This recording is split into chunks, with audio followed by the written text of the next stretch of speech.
And now, the Wad Fam Chalk Pod.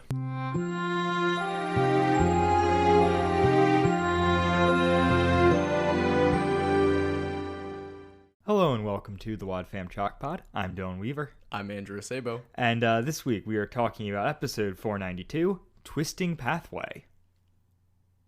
Yeah. You good with that, Andrew? I'm fine with that. You ready to talk about Twisting Pathway? Oh, I'm ready. This is weird. This is like definitely time-wise it takes place pretty much right after Black Veil. Yep. But it also feels like very different. The intro, we don't get a Chris intro, even though it's like not a part of a two-parter or anything like that. We get a Adventure. Yeah. Odyssey, We get the 5-word. Yeah. Exactly. And this is kind of tying both under the influence this is tying under the influence into the rest of the Novacom saga, because it was barely Novacom before. Yeah. I mean, they mentioned it a little bit, but now we really get it. And well, before we get into the episode, would you like to roll the promo? I think I can do that, Andrew. Wow. This just in. On the next Adventures in Odyssey, Erica's father is having trouble keeping his boss happy. Everything he's worked for is on the line, unless he delivers what Mr. Charles wants. What is it that Novacom wants so badly that can cause an occupational pressure cooker? The suspense is killing me. But remember, good things come to those who wait. And believe me, it's a good thing to listen to Adventures in Odyssey. What is this music? Hold up! Did they steal it from a news show? There's so much there. It sounds like, and now your local weekend update. Like it's and our eye in the sky. At news at 5. Yeah. An occupational pressure cooker. Whoa. Oh, also, I mean, very, like, he has trouble, satisfying his boss? Was that the wording? Keeping his boss happy? Yeah, it's an interesting take. Yeah. It's all done in such a cheerful, matter-of-fact way when it's like, this guy might get fired and have to move. And another news, I'm the Link local Wainwright. farm had 3 new goats. Woo! This has been Link Wainwright, Channel 10 News. Exactly. And it's there's a lot there. Oh boy. Wow. That just threw me off because we had such a nice segue there. We were talking about Novacom and now we got to bring it back. Yep. So the episode begins with Erica in her dad's office waiting for him. Presumably she came after school. Yep. And there's a male secretary. There is a male secretary. And I want to address it right away because they are progressive and they're forward-thinking, and there is a brooding male secretary for the brooding male antagonist. And and Focus on the Family has never done anything wrong, and we fully endorse them in all things. Look at them. They're blazing new trails for secretarial work. Never mind the underdeveloped female characters. We're doing great. Yeah, but I mean, honestly, the male secretary was kind of a fun gimmick. Oh, because I had a moment where I was like, is he a secretary? Is he a security guard? Yeah, I thought it was some guy that was just walking out of the office. Nope. He's just full out the secretary. All right. So that's great. His name's Thomas. He's pretty sassy. He is sassy. He hates his job. Yeah, maybe. And he leaves.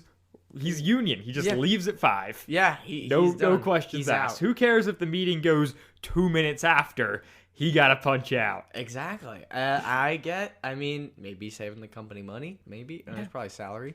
Yeah, I don't know. He's voiced by Steve Bridges. And I only bring this up because Steve Bridges is a George W. Bush impersonator. That's like all he does. Why?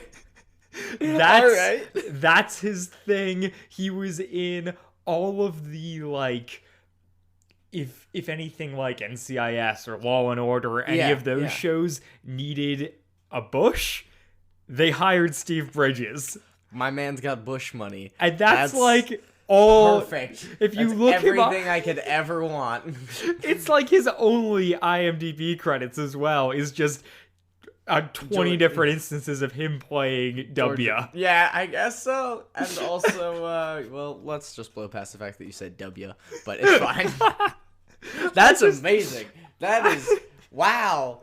How did they cross paths? I have no idea. Like, this male secretary that's very sassy, we want him to sound like our current president. Oh, yeah. And then they go. Yep. Go with it. Yeah. Yeah. Well, and this would have been produced probably, like, he might not have been in the impression, like George W. Bush impression stage of his career at this point, because this show is being probably, this episode came out in 2002. It was probably recorded in 2001. I don't know at what point he started. No, you usually do the impressions like when they're running and stuff. But yeah. I don't know. So that's delightful. Thomas the Secretary in here for just real quick scene. Yeah, real quick, get in, get out, and so I wish he had done it as George. That would have been so good. He comes in and he's just painting. She's like, "What are you doing?" And he's like, "Oh, just painting some fruit." And then like, "Well, I want to see my dad." And he's like, "Well, just all right." And then he buzzes you in.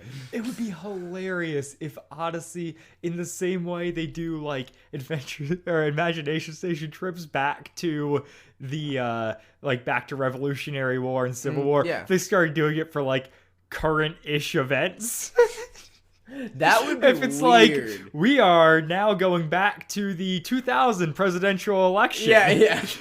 We got Steve Bridges back, guys. Yeah, I guess. Or, oh my gosh. I mean, like, I wish Adventures in Odyssey would do something, because like they could totally do some serious crap. Like, oh my gosh. Well, yeah, you have the Imagination Station, which is the best plot contrivance ever. Yeah. You literally can go. Can it go forward in time? I don't think so. Yeah, I don't. Because it's not actually Time Machine. It's just. Yeah. It's just based off history books. Yeah, and things like that. And all of their inaccuracies. Think about no wonder there's so many white people. Oh yeah, we should. Oh man, there are a couple race charged episodes of Adventures in Odyssey. There really maybe are. We'll cover them. Yeah, maybe we'll find someone qualified to come on and cover them. WAD versus Board of Education. There we go. Oh man. So basically, back to the actual episode. Erica, so the secretary leaves, and then Erica comes over, and I think she intentionally press the intercom button?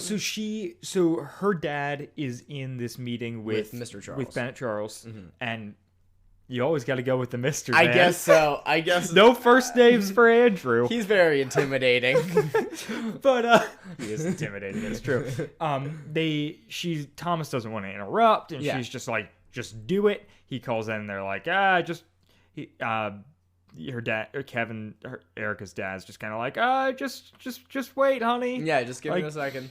And so then Thomas leaves. She goes back behind his desk, is trying to interrupt the meeting again, and ends up listening to it. Yeah. Sneaky girl, and she listens to it, and then she hears in on the conversation with Mr. Charles and her dad, and basically Mr. Charles says, like, kind of, pressure cooking, I should say, her dad, and like putting a deadline, like, I'll get you the Imagination Station by the end of the week. Like, this is we need it for this program and stuff. And Mr. Charles is like basically threatening him by saying, like, if you don't get it, I'll you're fired. Like, I'll find somebody. You've got 1 week to get it. If you can't, someone else will. Yeah.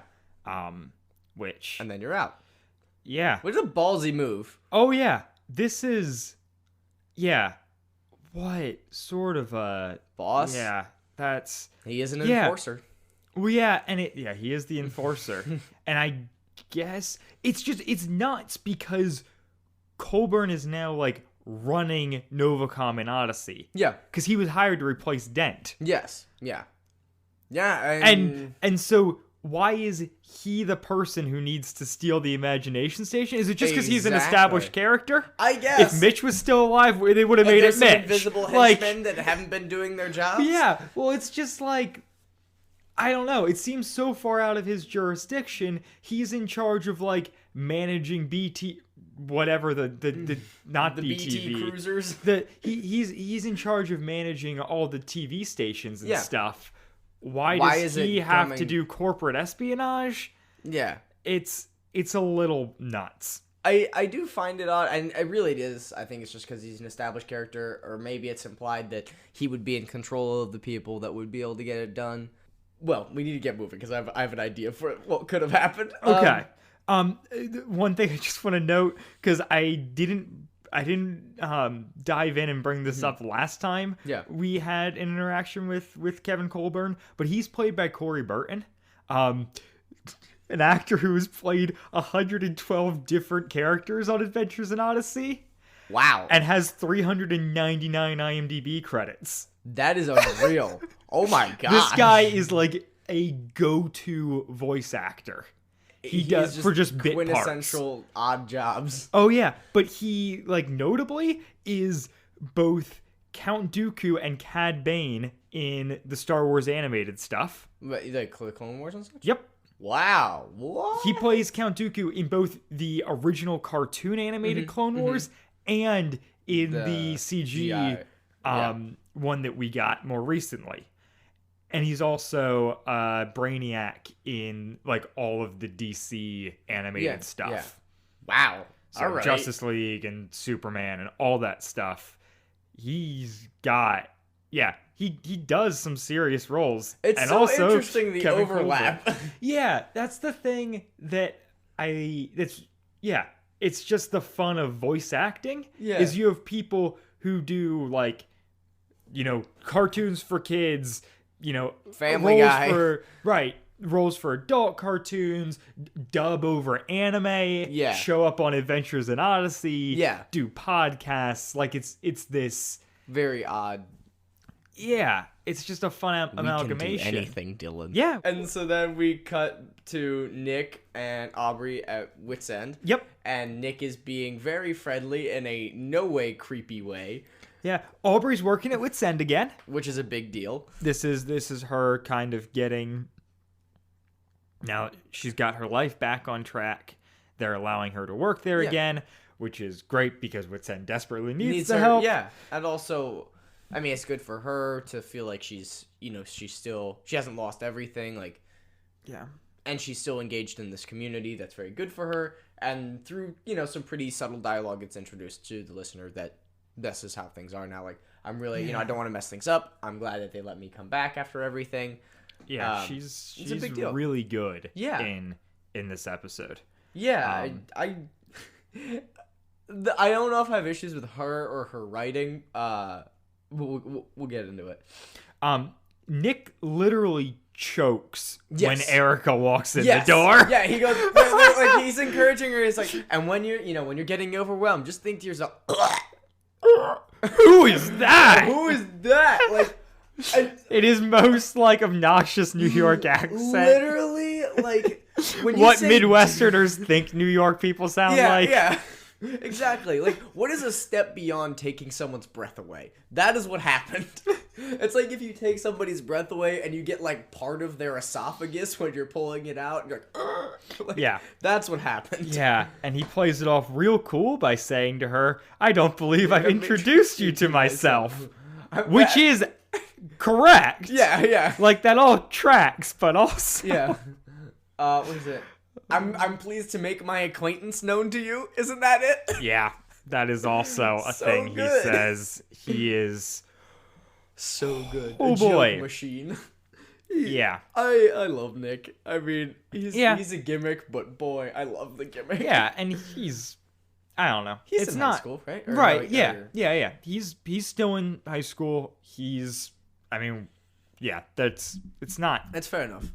ridiculous. I Yeah. think Erica's probably a freshman. Yeah, I think is presumably. what we kind of landed on, but and I don't know, Nick's got to be like a senior, but Yeah. still, not. Not doing it. And Yeah. honestly, Erica is ballsy for a 9th grader. I mean, 9th graders are incredibly like No, vicious animals, she's but skipped. She cuts class constantly. Yeah. She, forced Aubrey to drive. Yeah. She's got that. There's some sadistic like brain. Oh yeah, she Power completely dynamic. screws with her parents. Yeah. Constantly. Yeah. To a point where it's like mildly impressive. Yeah. Uh, So she I'm mentioned. sorry, I messed it up. It's Oh. nice for you to make my acquaintance. That's the line. She kind of brings up to Aubrey, very nonchalantly, "Oh, so I hear you're a Christian now." Yeah. I don't know. That it just struck me funny. I hear you're a Christian now, and Christians forgive, right? Yeah. Could you forgive me? Screw you, Erica. Yeah. I was a she's jerk to so- you, but your hands are held by your religion, so So manipulative. I don't like her. I don't like her at all. And she wants to use the imagination station for an a school assignment? project. Yeah. But it's What, isn't it like a Civil War project? it might Which be. harkens back to one of the more racially insensitive Imagination Station adventures. Yeah. There's a lot of callbacks to older Odyssey in this episode. Oh yeah, no kidding. We'll hit on it for sure. Also, that is time number 3 that we say we'll get into it. We're getting into everything this episode. Oh man. And then she kind of leaves, and Aubrey's like, "Trust me." She's talking to Nick. She's like, "Trust me. Stay away from her." And I just wrote in my notes, Nick is not gonna stay away from her. Seriously, at any given age, the minute you tell a guy to be like, don't go near her, you're like, well, but what if I do a little bit? Yeah, and that's how Andrew got all of his girlfriends. It's true.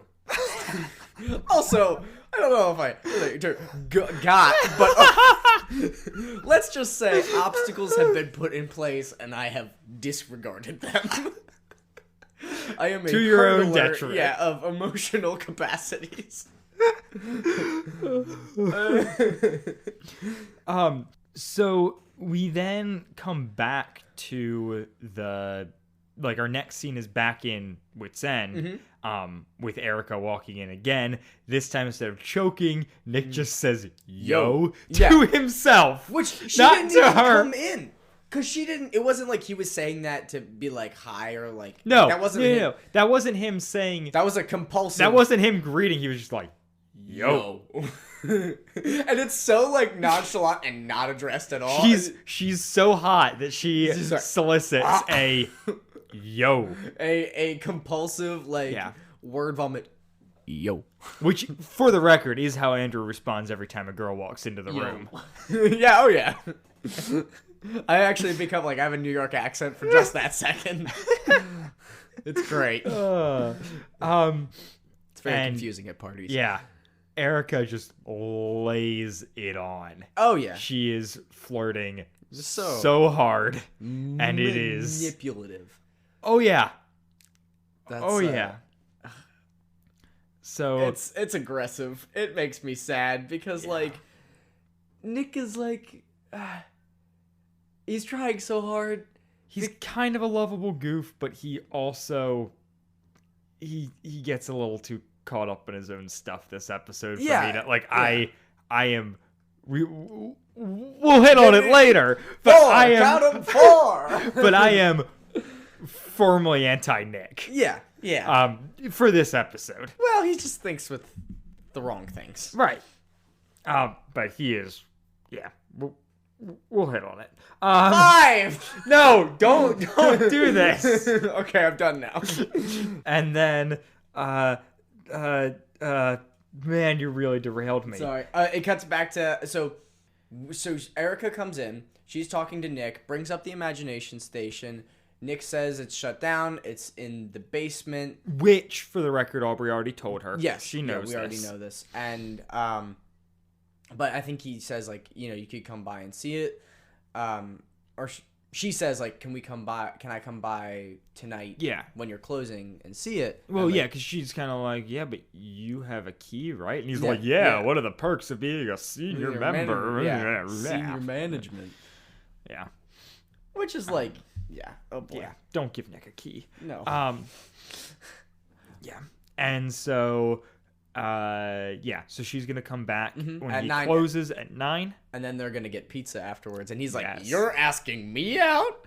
Yeah. And she's like, I mean, if you don't want to. And he's He's like, "No." yeah. Yeah. Poor Nick. Yeah. But also, wow, Nick, you did me.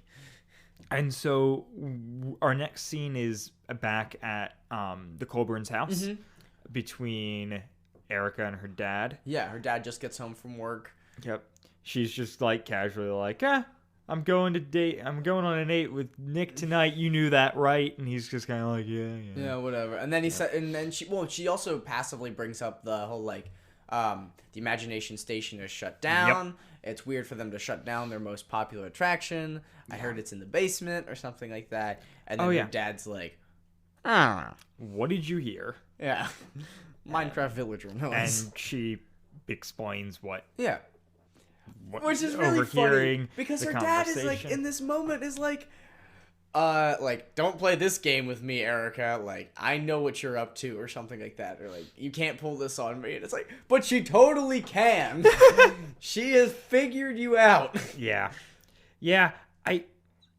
As much as this show is trying to hammer home, like, Kevin, not a great parent, I am so glad that he does not enlist his daughter's help in corporate espionage. That's what I was gonna say earlier. I was It's like, such- yo, what happens if the Colburns become this like double agent situation, and then Erica becomes this like spy, this like Benedict Cumberbatch, Bennett Charles? No, Arnold. Benedict Arnold. Oh, that the Benedict dictator? Arnold, Yeah, yes. A Revolutionary War callback. Eggs. Oh, wait, what? Eggs Benedict. Oh, is that for Benedict Arnold? That was just word It was association. an Eggs Benedict joke. just move on. Okay, time to move on. It's not good. I was You were stumbling over Benedict. I said eggs. Fair enough. But yeah, so like, what happens? Then we get this like super like evil villain family. Do you watch Ozark? I watched the first season. Okay, we could get an Ozark family situation. Yeah. Yep. Where like the whole gang gets in on it because the dad got in some deep water. Yep. Deep trouble, hot water, both deep water. Yes, Deepwater Horizon. Okay. Word association, the game. It's my favorite. Most comedy. So yeah. And then her dad's like, now don't you do this. Like, I want you to stay out of it. And she's like, fine, Dad, I won't. And her dad just initially is like, yeah, she's not gonna do it. You dummy! Your daughter has pulled how much crap on you, and you just believe blatantly that she's not gonna do this thing. Yeah, but this is also a line you think she wouldn't cross. Yeah. Like, I don't think he fully, like, she's really thrown off by this fear of my dad is going to lose his job. Yeah. And I don't think he understands how much that's affecting her. Yeah. And so this idea of like, oh yeah, maybe she'd give me information, but she's not actually going to coordinate an attack to steal a massive piece of machinery from a local soda shop. Like, that's not like gonna happen. That little tag on from a science emporium, from a soda parlor. What is it? Wits End is soda parlor and Discovery Emporium. Isn't that like the tag? Yeah, it might be ice cream shop and Discovery Emporium, yeah, probably. yeah. But yeah. And so then we cut to Aubrey's date with Nick. Yeah. Oh boy. Date. So she shows up. They go into the basement. She's like, wow, it's pretty cool down here. And he's like, I guess it's pretty cool as far as basements go. As far as basements go, this one's one of the coolest. Yeah. Nick is a basement connoisseur. Yeah, I guess so. And this one is the high class. Yeah, basement. he watches MTV Cribs and skips to the parts where they're in the basement. And he's like, well, amongst Jay-Z and 2 Chainz and, Forbes, the guy who makes the Forbes list. This one's up there. Point being, the basement for Wits End is really historically incredible. Yeah. There have been, at this point, bombs have gone off down there. At this point, yes, bombs have gone off down there. Maybe we'll cover that at fine. some point too. That's Blackguard stuff, right? Yeah, it's Blackguard stuff. And there's a map. There's some sort of map that they discovered down there. After the bombs went off, I think is when they discovered the map. Couldn't have been destroyed. Fine. Also, was the was the Roku virus in the basement as well? Yes, the Roku virus was in the basement at Wits End. Everyone's favorite TV operating system. Exactly. Roku. And also, we'll kill everyone. Yeah. Man. Odyssey. I never made that connection that was what that was called. I think that's what it's called. I could also be wrong. It's definitely... Yeah, it's definitely the Roku virus, because my second thought was Goku, but that's not that. Goku virus. No, but what's the... Just a really jacked anime guy that jumps out of a container. There's also... Oh, wait, that's Blue Shadow virus. Is the Clone Wars one. Yes. I was like, is Roku the Clone Wars one or the Odyssey one? It's the voice actors. They're causing crossover memories. Yeah, it's true. There's Star Wars references in this in Odyssey. I guess so. I mean, there literally are. Yeah. But all right. So they get down there. They see the imagination station. It's disassembled. Yeah, it's just dismantled. So yeah, Erica's a little bit plays off that she's bummed about that. However, it doesn't really change things for her. Yeah, and then same thing with Nick. So Nick's like, oh, I'm sorry about that. And then she just kind of goes home. I don't think they actually go out, do they? False. They do the tunnel now. Oh, yeah. Because he wants to show her the tunnel, yeah, which is a big deal because that'll be how people get in. It comes back later. He also brings up the whole alarm thing. Yes. Of, I didn't set the alarms. It comes automatically at 10. Right.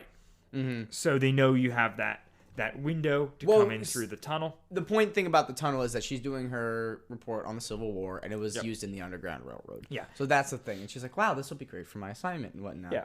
Yeah. He says it was part of the Underground Railroad, and she says, I've heard of that. Yeah, I think I've heard of that. I've heard of that, which is... Oh, boy. Yeah. Oh, boy. Is that a dig on public schools? Yeah, I don't understand. Okay. Or maybe maybe that's like some next level like manipulation that even in that thing, like she's trying to boost her Nick's ego. Yeah, maybe. But at this point, she's gotten everything she needs out of him. But it's just funny. And then aside from maybe a ride, we don't know if they go out for pizza. Yeah, we don't know. In my mind, she weasels her way out of it. Yeah, but maybe she does. They go to some pizza parlor that's open at 10 in the evening. Yeah, we do find out that Wits End closes at 9. Yeah. No, we did know that from before. It came up earlier in this series. Oh, okay. Yeah. I forget why, but it there's something with Mitch coming into the park. It doesn't matter. Yeah. It really doesn't matter. Not even a little bit. Yeah. But if it's not on the wiki, someone add that Wits End closes at 9. Canonically, we have references. Yeah, I can search my notes for other times that's brought up. So then our next is Erica going to see Charles, correct? Yeah. Well, actually, I think we have a scene with her mom and dad. Yeah. Yeah. Because he's just like, I need to resign. Yeah, so she comes home from her date and she walks in on her and her mom, or like her dad and her mom having this conversation. Yeah, I guess we don't know if it's a weekend or not, but still, she's a freshman. She's coming home like 11. Presumably like 10:30. 11. Yeah. And so she comes in. They're having this like really tough conversation, and he's like, "Well, I think I'm gonna resign. Like what they're asking me to do is unreasonable." And then her mom, she sounds Hispanic. Oh, I didn't even think about that.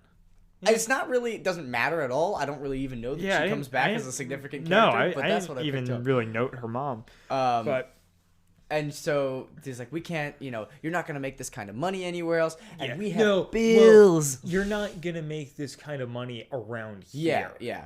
Like, there's nowhere else. There's no other company in Odyssey that's going to hire you for this much money. We need to pay for stuff. Our daughter is very expensive, and we don't want to move again. Yeah, exactly. And so he's like, she kind of convinces him to like give it a week, right? Right. And which is weird because there's already the deadline in place. Yeah. Oh, speaking of which, that deadline was on a Friday. Yeah. So this was a weeknight. Yes, it most definitely was yeah, definitely was. Because presumably Erica came over to her dad's work after school. Yeah. Maybe on the Monday. Yeah. Friday's the deadline. This is a weeknight, and she's just casually out till 10:30, 11 as a freshman. Mm-hmm. Well, no, because but her that would parents make don't sense. love Because her, if that was a Monday, and then she comes in and sees Aubrey on that Tuesday, and then Wednesday she has the date with Nick. On Thursday, we get into it. She meets with Mr. Charles. Yep. So Erica goes behind her parents' back, meets with Mr. Charles, and is basically like, "Listen." Yeah. Oh, and did she once again pitch that she can help out when her parents are arguing? I don't necessarily know that. Yeah, I kind of think that she makes. I think it's just once again reiterated that like, no, you can't help out. Yeah. Or it might not even. It might just be like, I can help out, and he's like, no, you don't have. Like, no, I'm handling this. Mm-hmm. So then she goes up and proposes to Charles, like, hey, I know where the imagination station is. I have a plan to get it. Will you not father? Will you not father my dad? Will you not? I need a grandfather. Can you not fire my dad? Yeah. If I am the one who helps. Well, she comes in aggressive. She's like, I know what I'm gonna do. Like, I could do this for you, but you can't fire my dad. Right. And then Mr. Charles is like, you think you got balls? I have so much blackmail. And then he's like, all right, fine, you can do this. He doesn't actually. I don't think he agrees about the whole father situation. Yeah, I think he kind of like weasels his way past it. But I don't know why that's necessary. Just have him straight up lie. Yeah, it doesn't matter. And then, he's already the villain. Yeah, exactly. And then, but then he says like, well, if you get caught and you connect me to it, I've got enough blackmail on your dad that I can send him away for a long time. Which, holy crap, what is Mr. Colbert doing otherwise? Yeah, like, if other he's than being involved in a corporation? torn up about this corporate espionage, what stuff has he been involved in previously? I mean, if he's just like siphoning funds or something like that, like maybe that's not so bad. Or maybe he's involved in like tax evasion, and then it comes to actual theft. It could be more difficult. Yeah, but somehow he's like somewhere in between like Ice Cube and an accountant, and I don't really know which.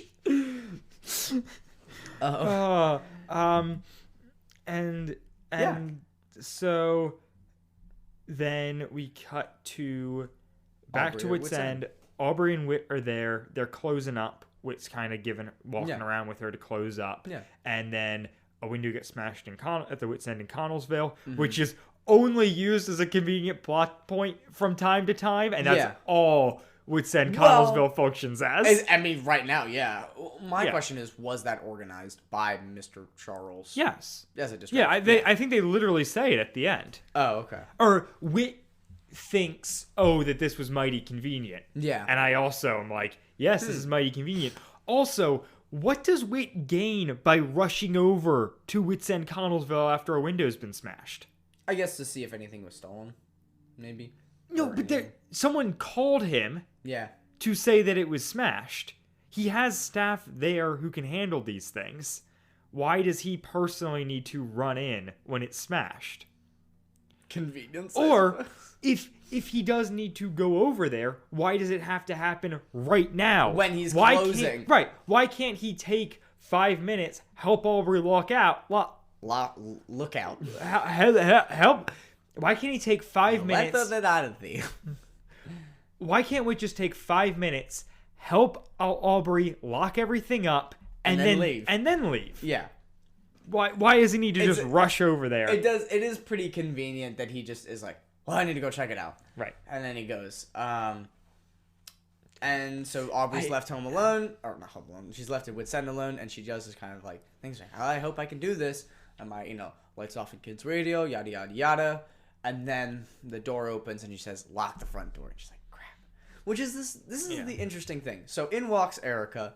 Erica comes up to Aubrey. Erica's very distraught. I can't tell if this is genuine from Erica. Oh, it is not. I was gonna say. Well, okay. So she asks Aubrey to pray for her because there's a lot going on, but she doesn't go into any details. But there is a lot going on. Oh no! And Aubrey is her friend.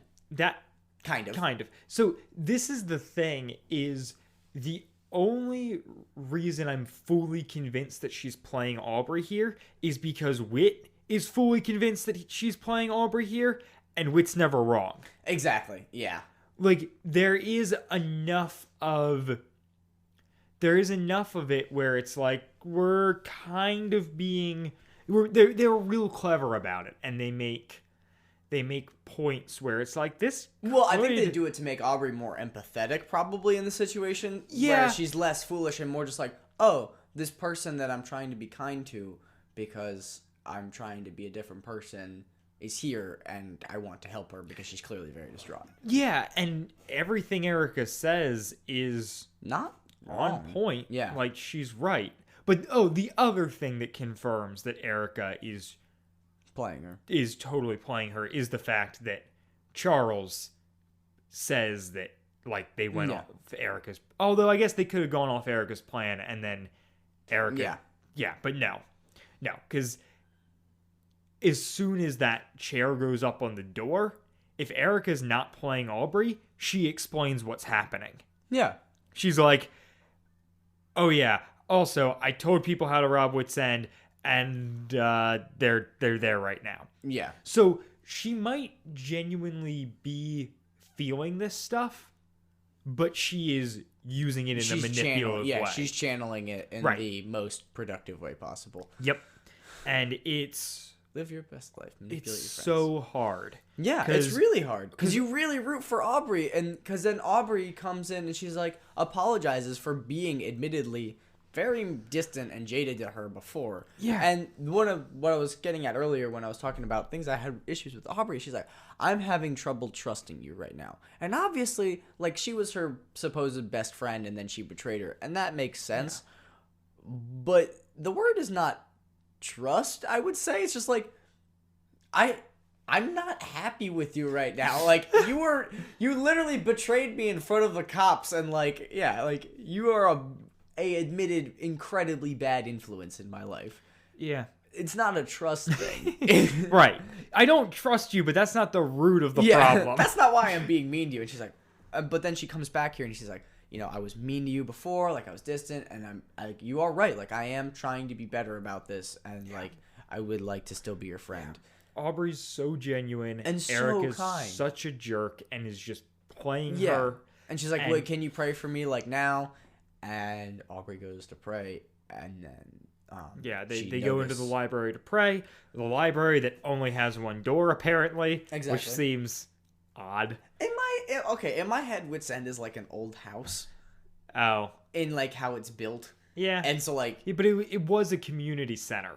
True. So it's not an old house, but I like your thought. Yeah, that's just how I think about it, because like I think of like old locks and stuff like that. But yeah, there. So Erica lays it all out there. Doesn't really get details, but is able to channel the emotion that she's feeling into gaining sympathy from Aubrey. She did Aubrey ever end up locking the front door? Yes. Also, if the store is empty, why couldn't they have been in the soda parlor? So I don't know. Like, because Aubrey's like, let's go somewhere more private than an empty store. Yeah, there is a little bit of that, though. We're just like, you want kind of the intimacy of it. Yeah. But I would maybe just take a booth. Yeah. There's plenty of booths. Yeah. You know this. Plenty of booths. You can get you some ice cream. Eat your feelings. It's a good time. And you aren't abandoning your post as an employee. Yeah. Yeah, but she does lie. cover her bases. Yeah. Lock the front door. But she does forget to turn on the alarm. She does forget to arm the alarm. Then someone comes in, pushes a chair up against the door Which to it can stop. Can apparently stop two full-grown adolescent people.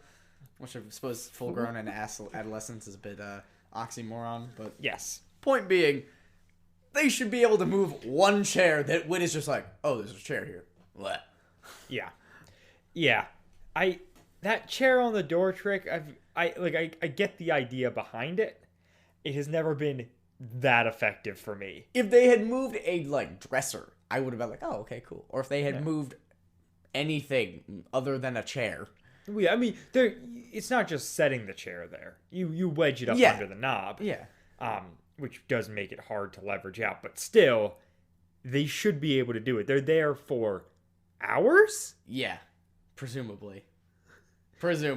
So They that get locked in. They realize they're locked in. yeah. Does she call Wit? No, Wit just shows up. Wit just comes back. Yeah.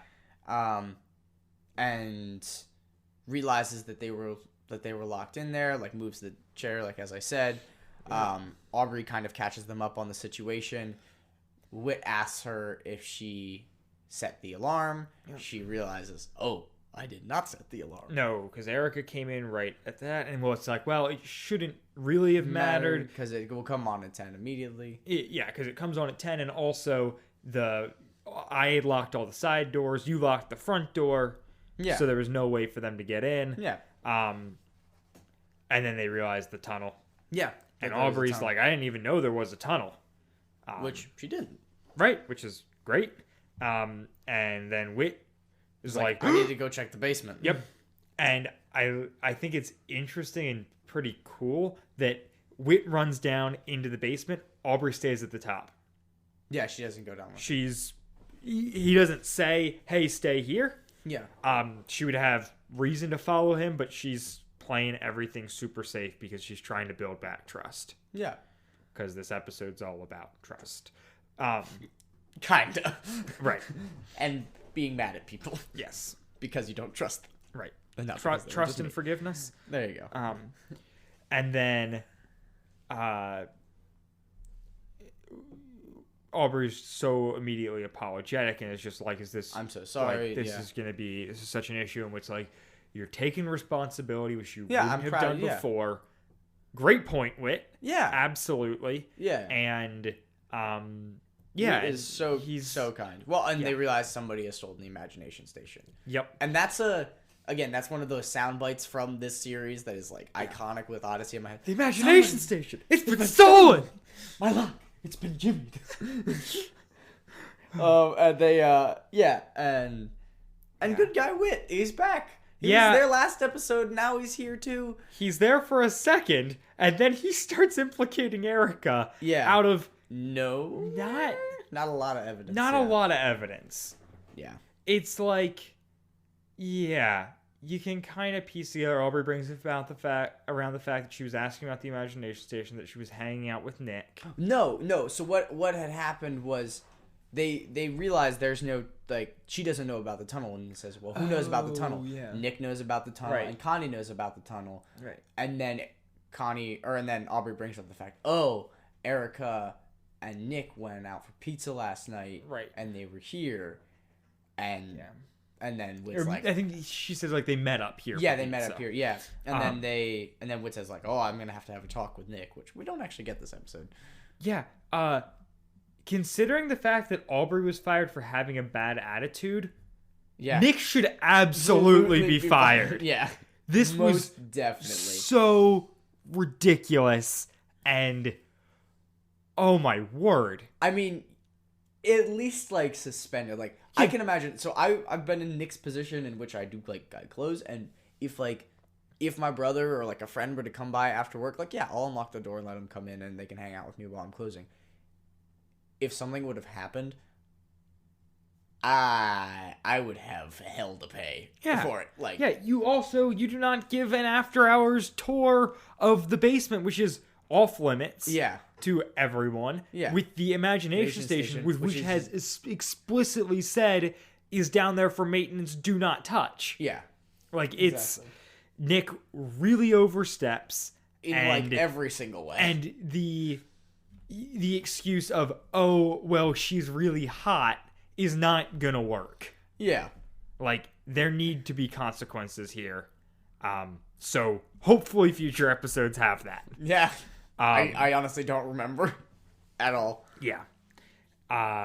Yeah. But so Whit's pretty well convinced that it's Erica off of not a ton to go off of. But enough. Yeah, like there's definitely circumstantial evidence, but she was with Aubrey, Aubrey thought she was pretty genuine. She went on a date with Nick. Those two things don't add up to this person orchestrated the theft of the Imagination Station. Yeah. And even now, her background, like, right. She is a kid at the end of the day. She's a ninth grader, and you're looking at her and you're convicting her of, corporate espionage or theft or however. Yeah. Which is a bit ridiculous. Yeah, it is a bit much, even though he's right. Oh, yeah. I don't like how he gets there so quickly. Yeah. He doesn't trust Erica. No, because she's got dyed hair and scully. Whose skull? Never forget. So then our scene to kind of round out the episode is a meeting between Charles and Colburn, in which he reveals that Colburn's kind of like, well, like, yeah, you seem to have gotten it fine without my help. And he's like, oh, it was your daughter who helped me. Yeah. Or he says something about, like, it was someone living, you fail to use the resources in front of you. Yeah, or under your own roof or something. Like your most valuable resources under your own roof. And then basically proceeds to fire him. Oh, yeah, fires him. Not only fires him, tells him, you guys had better skip town. Yeah, basically. Because, like, you're in danger now. Yeah. Which, oh boy. Exactly. Yeah. And then it cuts to him being home, right? And Erica finding out. And roll credits. Yeah, and Erica has to leave Odyssey now. Yep. Basically. They are running out of there. Yeah. Getting far away. We got a good soundtrack this episode. Yeah. I thought. It's definitely like... It's unique. Like as we mentioned with Counter Moves, there was a very similar sound. And like similar bites used over and over again. Whereas this, I'm only finding now, it's like, it does seem like every episode has some pretty unique sound engineering. Which is cool. I'm glad that they did that. Yeah. It's not as iconic as Plan B, but no, it's good. No. And then freaking... If we're talking about the Chris wrap-up. Go. She references the most spiteful proverb because screw the bad guys, we aren't supposed to love them or anything. It's basically just like, and then God will smite the bad people. Which is, this whole episode is just a lot of like, bad people are bad and screw them because they're bad. It's like, but I mean, no. Yeah, it's like, we clearly need to be... Like, there's clearly what Erica did very wrong. Yeah. Erica, in general, not a great person. But it also needs to be acknowledged that she is terrified so much of this episode and is just trying to do what she can. And she's, Yeah, it's... just made out to be a full-blown villain. Well, and Chris doesn't help it. And then no, also... and I mean, yeah, I also think that Kevin gets a really like bad rap too. Or he's just doing his best. Yeah, we're constantly dogging on him throughout both the earlier episodes and this one, but like he's really, really, really trying. Yeah, he's genuinely trying to do the right thing. Yeah. And even though it might not be the most comfortable thing or the best thing, like I mean, he was willing to give up a very cushy job that would afford him a very good lifestyle, like just because on moral basis, which is commendable. That's a big deal. another note with the outro. I mean, she does bring up, like, the twisting pathways, like, there's, you know, the path of good and the path of evil. Yeah. Twisting And the pathway. literal twisting pathway of the tunnel, I think? I guess. I think that was the implication. Yeah. Yeah. And, like, okay, symbolism, right? You know, faced with sets of circumstances, we see some character growth. You know, Aubrey chooses the good path and is honest with wit and is rewarded with God's affirmation. Yep. And Erica chooses the path of deception and gets what she deserved in that her family is now on the run for their lives. Exactly. Screw them. No. Oh. Big oof. Yep. Final thoughts from the episode, Dylan? I liked the tying stuff together from Novacom with all of the Under the Influence stuff. I think that that Aubrey's emotional journey was really hit well during this episode. I think Nick is a freaking idiot and needs to be fired or suspended or, I don't know, smacked. Yeah, like, tar and feathered, I think. And put him in the imagination station with that scary microchip in it where it becomes pure evil. Oh my word. Or the Hell program. Yeah. Because not a Christian. Yeah, that worked last time. I wonder if that's like in the back of Whit's mind. He's like, I could just do that again. Or maybe he had like a coming of faith, like, oh, maybe that wasn't such a good thing. Yeah. Maybe I should try something else this time. Yeah. And I do, like, I appreciate the stuff with the tunnel. Yeah. Just being in there. It's that hearkening back to old Odyssey stuff. Literally directly calling out their Underground Railroad episodes where they find the bottle. Yeah. That 3-parter. Yeah. All of that stuff. Yeah, which is really cool. And really, in the grand scheme of this album and the series as a whole, this episode is very good in that it further develops Aubrey and shows her as this person that's blossoming into her Christianity and, you know, taking responsibility and becoming more of an actual adult. And then you see Erica, who is somebody that's been caught up in all of this material drama and whatnot and recklessness, and it takes her a certain way, while also tying together the imagination station, which we found out last episode was a really big deal. And so the nitty gritty. Yeah. And I don't know, still frustrations as hit on last episode with the technology of everything. I don't understand how this missing component of the imagination station, I guess, means that people won't get angry. Did they take the whole thing? Well, they did take the whole thing. Okay. But so they now can have it and not have the part that makes people get angry, but also what does it do now? This is like a VR thing so that people can go and experience Bible stories, but you're using it for radio cable boxes so that you can transmit brainwaves to radio wave. Like, I don't understand. Oh, do you have anything to plug? I don't this week, but there's something coming in the future. In the works. Yeah. Yep. Maniacal laugh. Yeah. What about on your end of things, Andrew? You got anything coming? No. I'm in school. I'm so busy. That is totally understandable. We'll expect more from you over the summer. Yes, hold exactly. You to a higher bar. Hint, hint. Nudge, nudge. I'm gonna have to actually do things. Yeah. So that is the end of the episode. So we will be back next week with episode 493, Sheep's Clothing. Bye. Bye. WadFam Chalk Pod is a presentation of the Lidditz Podcast Cooperative. This show is a fan podcast and has no official affiliation with Adventures in Odyssey or Focus on the Family. As such, the copyright is ours under Creative Commons. Follow the podcast at WadFamChalkPod on Twitter and Instagram, or email us at wadfamchalkpod@gmail.com. Episode 21, Twisting Pathway, was hosted by Dylan Weaver and Andrew Acebo, and edited by Dylan Weaver.